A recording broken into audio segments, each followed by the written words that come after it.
कभी मैदान पर किसी खिलाड़ी को देखकर आपको लगा है कि ये इंसानों की तरह नहीं चलता, ये उड़ता है?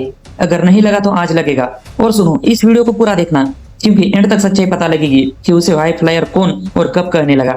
और हाँ, वीडियो की शुरुआत में ही बोल दे रहा हूँ, अगर स्पोर्ट्स की असली कहानियां पसंद है तो चैनल को सब्सक्राइब करके रखो, क्योंकि आज वाला किस्सा आपकी सोच हिला देगा।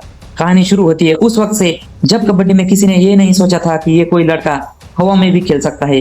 मैदान पर सब जमीन के हिसाब से खेलते हैं, मगर एक लड़का आया जिसने प्लान ही पलट दिया। शुरू में किसी ने उस पर ध्यान नहीं दिया, सबको लगा दुबला पतला है, जल्दी थक जाएगा। लेकिन उसे देखकर लगा था कि वो चुप नहीं है, वो भीतर कुछ बड़ा तैयार कर रहा है। एक दिन मैच में 3 डिफेंडर ने एक साथ उस पर झपट्टा मारा। सामने से देखने वालों ने सोचा बस खत्म, लेकिन अगले ही पल वो उनकी पकड़ से ऐसे निकला जैसे किसी ने उसे जमीन से काट दिया हो। पूरे स्टेडियम में सन्नाटा, और तभी सबसे पीछे एक बूढ़े आदमी ने धीमे से कहा, ये चलता नहीं उड़ता है। असली कहानी खत्म नहीं हुई। असली मोड़ तो उसी दिन आया जब एक टीम ने प्लान बनाया कि इस खिलाड़ी को जमीन पर ही रोक दिया जाए। उन्होंने 3 नहीं, 4 नहीं, पूरे 5 डिफेंडर उसकी रेड के समय लाइन पर खड़े कर दिए। सबको लगा अब हवा भी उसका साथ नहीं दे पाएगी। सामने से कॉर्नर, पीछे से कवर, बीच में चेन पकड़कर पूरा घेरा तैयार कर दिया गया। मैदान में सन्नाटा था, कैमरों का फोकस उसी पर था। जैसे ही उसे कदम बढ़ाया, स्टेडियम में बैठे लोग खुद अपनी सांस रोककर देखने लगे कि अब क्या होगा। 1 सेकंड, 2 सेकंड, 3 सेकंड, और फिर अचानक उसने ऐसा मूव किया जिसके लिए डिफेंडर ने ट्रेनिंग ही नहीं ली थी। उसने रेड शुरू ही नहीं की, उसने रेड उड़ाई। उसने पहले बायां कदम बढ़ाया और अचानक दाएं मुड़कर हवा में अपने शरीर को मोड़ दिया। डिफेंडर उसे पकड़ने के लिए झपटे, मगर वो उनके कंधों के ऊपर से निकल गया। आप सोच रहे होंगे ये कैसे हो सकता है, मगर किसी ने वो पल लाइव देखा है, वो आज तक भूल नहीं पाया। कमेंट्री बॉक्स में बैठे एक बंदे ने तो माइक छोड़ दिया था, क्योंकि वो बोल ही नहीं पाया कि ये इंसान कूदा था या उड़ा था। डिफेंडर एक दूसरे को देखते रह गए, क्योंकि कोई भी उसे समझ नहीं पाया कि उन्होंने पकड़ कैसे की थी, हवा को या अपने शव को। और यहीं से उसका नाम सिर्फ पवन नहीं रहा, वो पवन नहीं, हाई फ्लायर हो गया। मगर असली खेल अभी बाकी था।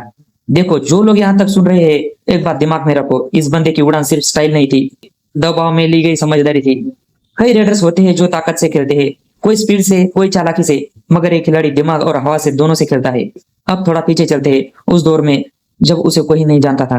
ट्रायल के टाइम कई कोचों ने कहा था यह लड़का कमजोर है, टिक नहीं पाएगा।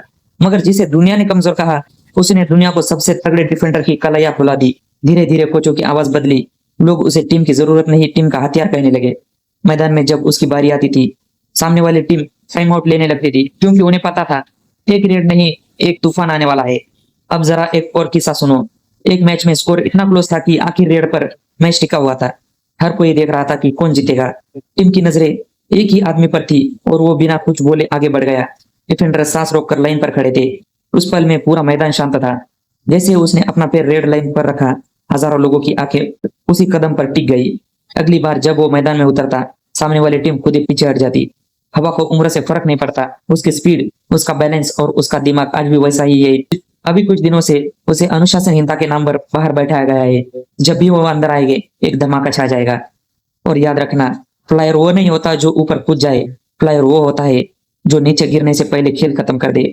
अंत में सिर्फ एक बात, अगली स्टोरी किस पर सुनना चाहते हो कमेंट में नाम डालो।